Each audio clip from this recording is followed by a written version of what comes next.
On se retrouve sur le plateau d'Immédiat Politique. On est heureux de vous accueillir avec toujours dans cette belle opération menée par Fabrice Bonneau et son équipe, unis tous ensemble pour nos étudiants, un certain nombre de personnalités, d'amis, de partenaires, d'invités qui viennent nous parler de leur engagement, de leur association, de leur structure. Je suis heureux d'accueillir Thierry Vitoz. Alors vous avez de nombreuses casquettes, notamment celle de responsable du pôle Relations entreprises et réseaux à Lyon 3, donc évidemment vous connaissez bien les étudiants. Vous avez aussi une casquette avec le Rotary, avec les jeunes ambassadeurs. Vous allez nous parler un peu de tout ça. Concrètement, pourquoi vous êtes là? Qu'est-ce que vous avez voulu raconter en venant ici avec nous aujourd'hui? Bonjour, alors merci pour votre invitation. Effectivement, le monde étudiant est au cœur d'un engagement professionnel et personnel. Comme vous l'avez très bien dit, donc, je suis responsable du pôle Relations entreprises et réseaux à l'université Jean Moulin Lyon 3, une des 3 universités lyonnaises qui compte 27 000 étudiants.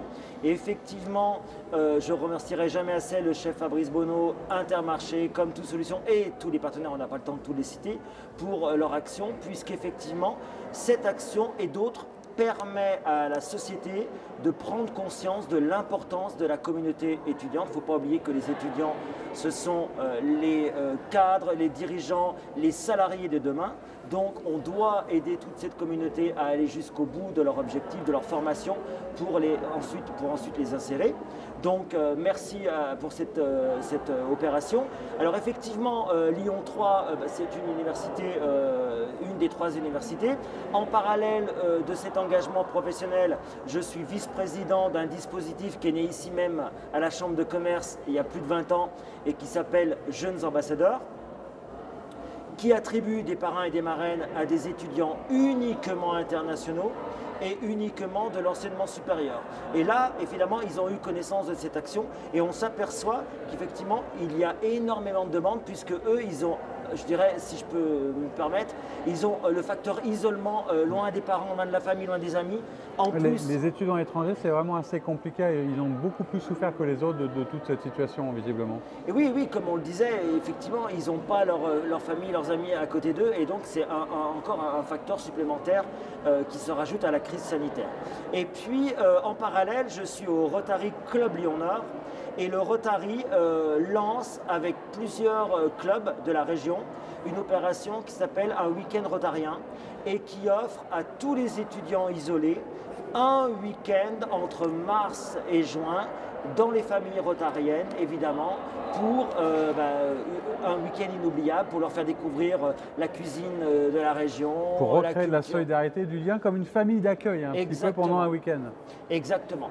Donc, toutes ces opérations, effectivement, sont pour nos étudiants. Et encore une fois, la société a pris conscience de l'importance de la communauté étudiante dans la société.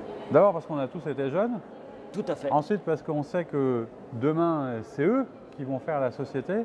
Et puis aussi, ce qui est intéressant, ça a été évoqué par beaucoup de nos invités, c'est que, bien sûr, il y a la crise et c'est quelque chose de conjoncturel, mais penser la jeunesse, penser sa place, c'est plus structurel. C'est une manière de penser et de vivre la société différemment, de s'occuper d'eux aujourd'hui. Exactement, et je trouve qu'il y a beaucoup d'acteurs qui l'ont compris. D'ailleurs, vous avez vu aujourd'hui toutes les entreprises qui sont autour de cette opération, elles ont bien compris l'enjeu, justement, tout à fait. Il y a une mobilisation et encore une fois, merci à tous les bénévoles et toutes les entreprises qui se sont mobilisées. Et on sait que c'était difficile. Alors on a parlé, nous, beaucoup précarité alimentaire, distribution, etc. Je sais aussi par votre fonction certainement que vous avez été mobilisé. Parce que pour les étudiants, la suite, c'est aussi l'employabilité. Comment est-ce qu'on trouve un stage? Je suppose que ça a été un peu plus difficile là. Est-ce qu'il y a bon espoir pour la rentrée? Est-ce que ça reprend? Est-ce que vos entreprises partenaires jouent le jeu, je suppose? Alors, quand il y a une crise, quelle qu'elle soit, à un moment donné, on a l'obligation, je dirais, de s'adapter. Et là, on ressent un résultat un petit peu meilleur que l'an dernier sur les stages. Doucement. Ouais. Voilà, je dirais que ça repart, si je peux me permettre l'expression, parce qu'effectivement, les gens se sont dit qu'on ne pouvait pas bloquer les choses ad vitam aeternam. Alors ça repart et effectivement, on peut maintenant trouver trois types de stages qui sont très importants. D'abord, comme vous l'avez très bien dit, c'est un facteur anti-isolement déjà. Alors évidemment, c'est pour développer des connaissances, des savoir-être, des compétences, de l'employabilité, mais c'est aussi, je dirais, déjà pour découvrir découvrir le monde, découvrir la vie, être Grandir en acteur, tant qu'individu et être voilà, acteur de sa vie aussi. être acteur au sein d'une société. Et donc, il y a 3 types de stages qui se dessinent là, dans les prochaines semaines. Les stages 100% en distanciel, donc avec les outils appropriés. Les stages en présentiel, mais évidemment pas forcément toute la semaine, mais en tout cas en présentiel une bonne partie de la semaine avec les règles à respecter. Et puis les stages hybrides avec un mélange de distanciel et de présentiel. Et j'incite les entreprises à jouer le jeu des stages en choisissant la formule, parce qu'effectivement c'est un vecteur très important aussi pour les étudiants, les stages et puis aussi évidemment l'alternance.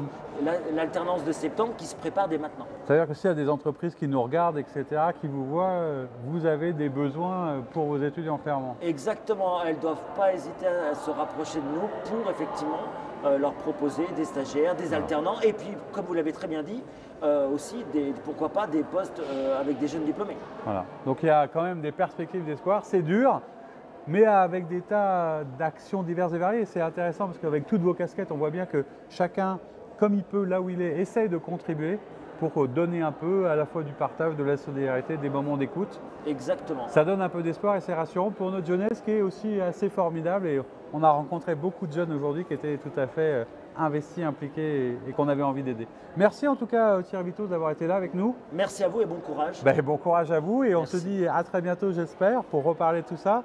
Moi je vous dis à très vite pour un nouvel invité, une nouvelle émission. Au revoir.